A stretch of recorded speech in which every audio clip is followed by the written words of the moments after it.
सुप्रभात प्यारे बच्चों, कैसे हो आप सब। मैं आशा करती हूँ कि आप सभी अच्छे होंगे, स्वस्थ होंगे और सुरक्षित होंगे। मैं आपकी अध्यापिका मोनिका फिर से प्रस्तुत हूँ आपके सामने एक नया विषय लेकर। उससे पहले आप मुझे बताइए, क्या आपको पक्षी अच्छे लगते हैं?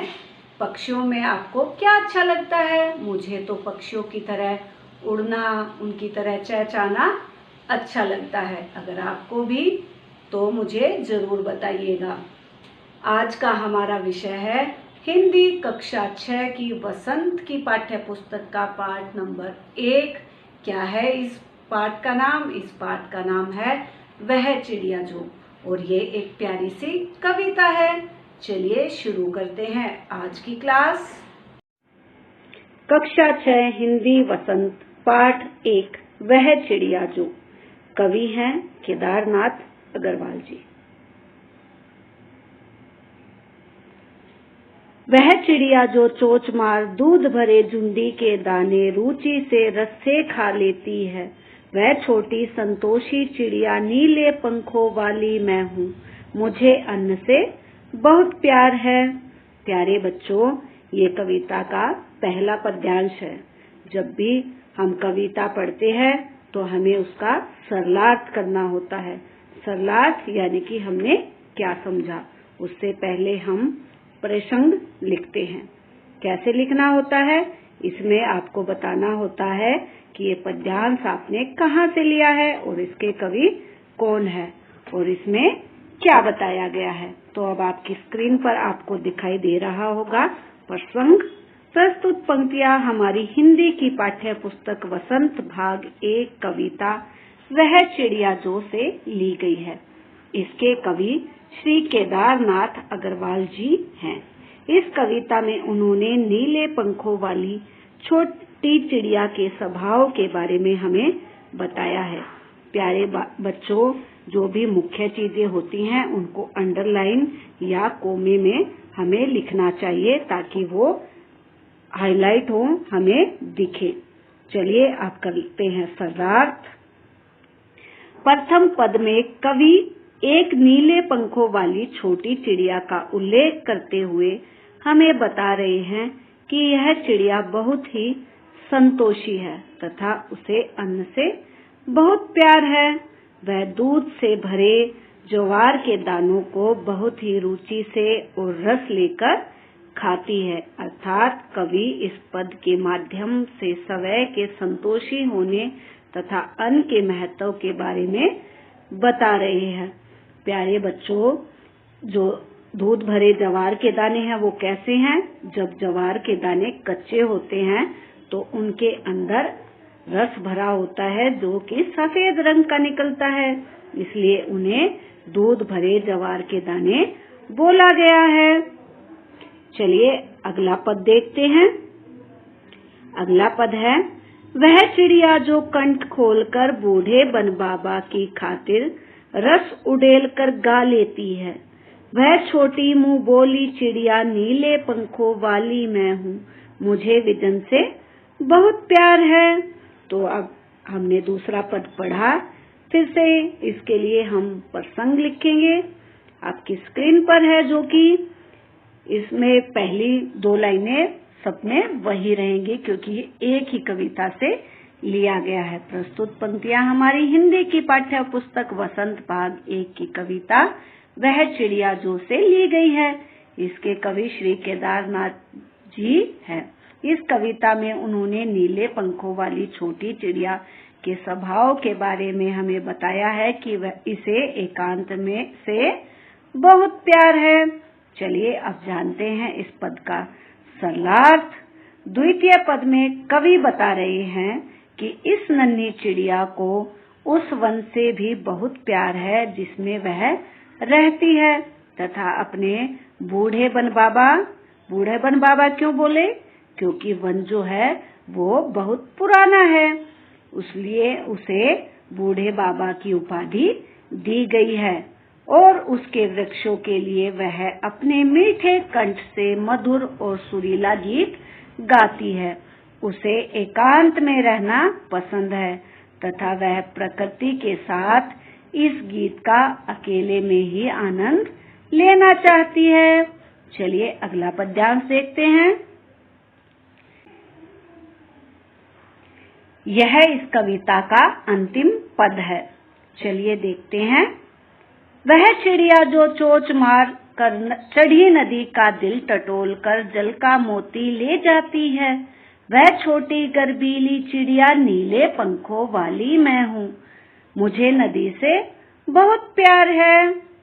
चलिए फिर से आपको पहले लिखना होगा प्रसंग, जो कि आपके स्क्रीन पर है। अब हम करेंगे इसका सरलार्थ। अंतिम पद में कवि कहना चाहते हैं कि यह नीले पंखों वाली छोटी सी चिड़िया अत्यंत साहसी है और गर्व से भरी हुई है, क्योंकि यह चिड़िया छोटी होने के बाद भी उफनती हुई नदी के ऊपर से जल रूपी मोती ले आती है, अर्थात जल से अपनी प्यास बुझा लेती है और नदी से और उसके जल से भी बहुत प्यार करती है। प्यारे बच्चों, उफनती हुई नदी क्या है? जिस नदी का बहाव अत्यधिक होता है, यानी कि तेज बहाव के साथ बहती हुई नदी से ये अपनी प्यास बुझाने के लिए मोती रूपी जल अपनी चोंच में ले लेती है। तो आपने जाना कि चिड़िया को किस किस से प्यार है। चिड़िया को अन्न से बहुत प्यार है, चिड़िया को जल से बहुत प्यार है। हम सभी की भौतिक आवश्यकताएं है ना ये। इसके साथ ही चिड़िया गाकर अकेले में रहकर भी बहुत अधिक प्रसन्न है। चलिए आगे देखते हैं। ये जो आपको पिक्चर दिखाई दे रही है, ये केदारनाथ अग्रवाल जी की है, जो कि एक महान लेखक और कवि हुए हैं। उन्होंने इस पाठ के बारे में लिखा है, यानी कि इस कविता के बारे में। देखिए क्या लिखा है। कवि ने बताया कि उनके स्वभाव में नीले पंखों वाली एक छोटी चिड़िया है।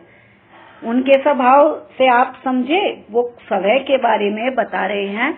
खुद की कल्पना किसमें की है उन्होंने? एक नीले पंखों वाली चिड़िया के रूप में। वह संतोषी है, अन्न से बहुत प्यार करती है।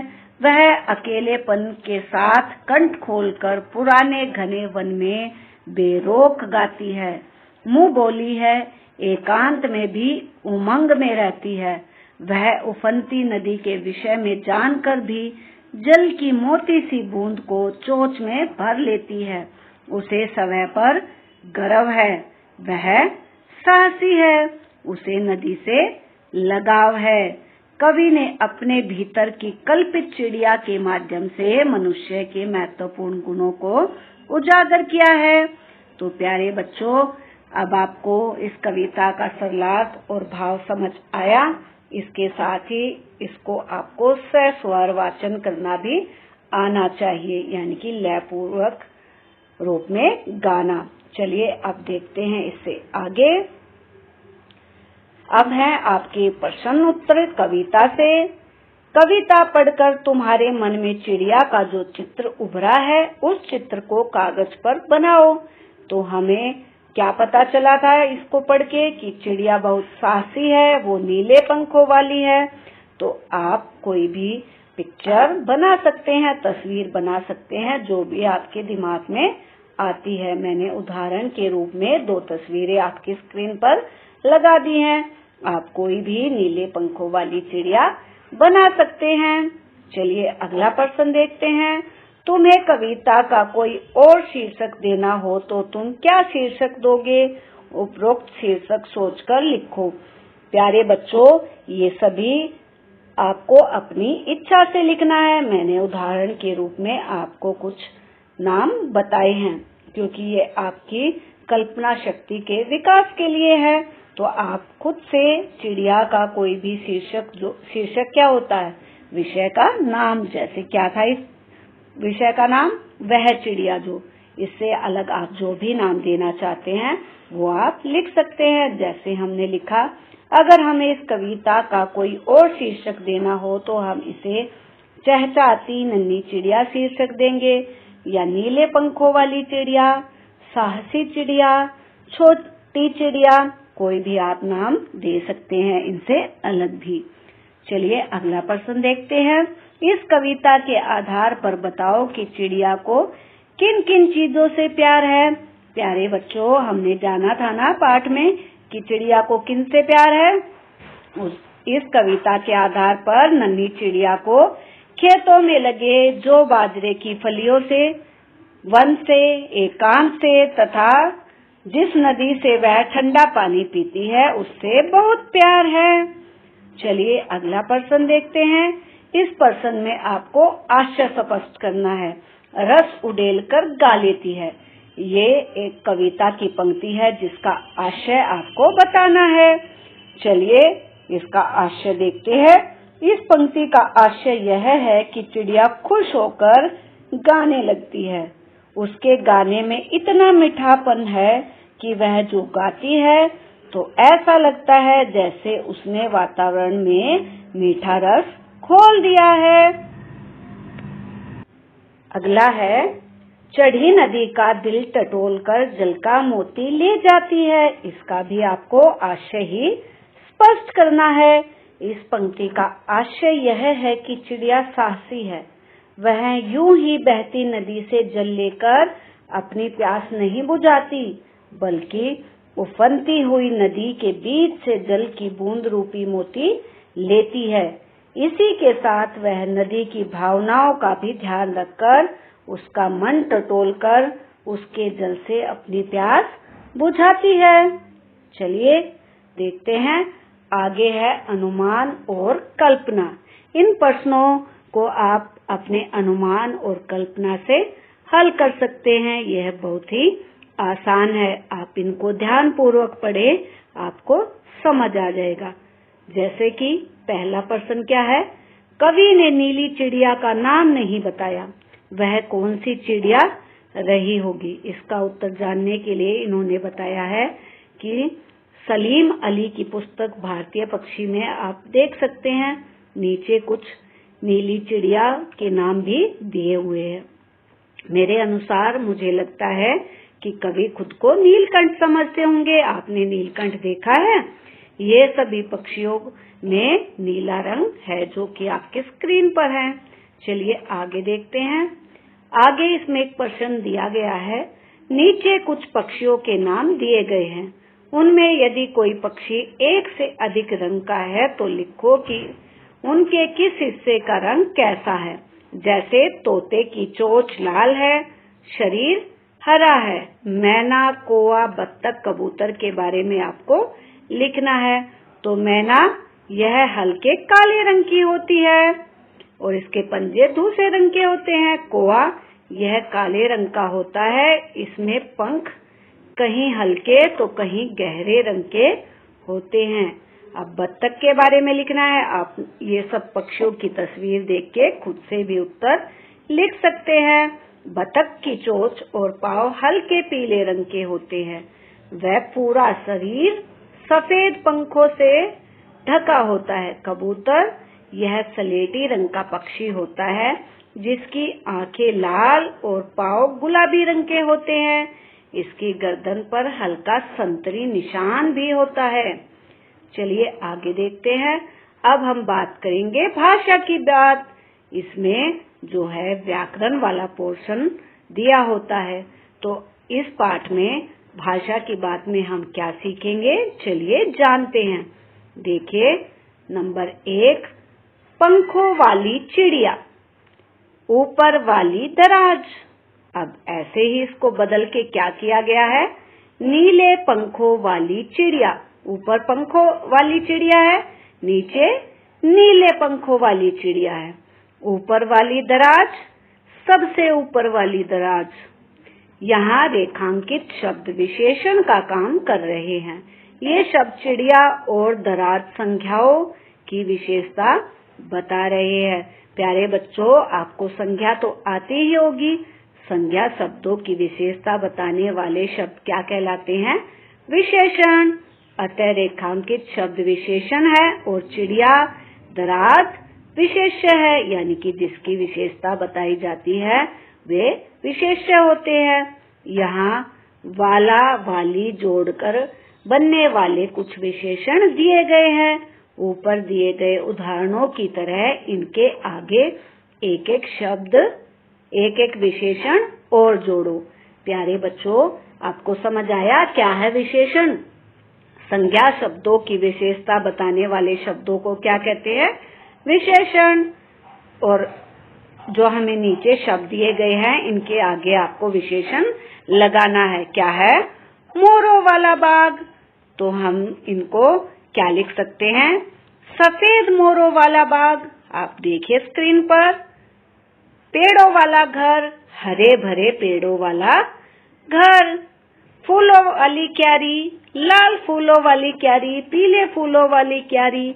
आप कोई भी विशेषण लगा सकते हैं। जरूरी नहीं है कि जो मैंने लिखा है आप भी वही लिखेंगे। स्कूल वाला रास्ता, तो मैंने लिखा सरकारी स्कूल वाला रास्ता। आप और भी कुछ नाम लिख सकते हैं। हंसने वाला बच्चा, अधिक हंसने वाला बच्चा। मूंछों वाला आदमी, बड़ी मूंछों वाला आदमी, छोटी मूंछों वाला आदमी, बिना मूंछों वाला आदमी, है ना? आप बहुत सारे विशेषण लगा सकते हैं। चलिए आगे देखते हैं। वह चिड़िया झुंडी के दाने रुचि से खा लेती है। रुचि देखिए आपको ज्यादा डार्क यानी कि गहरा दिखाई देगा।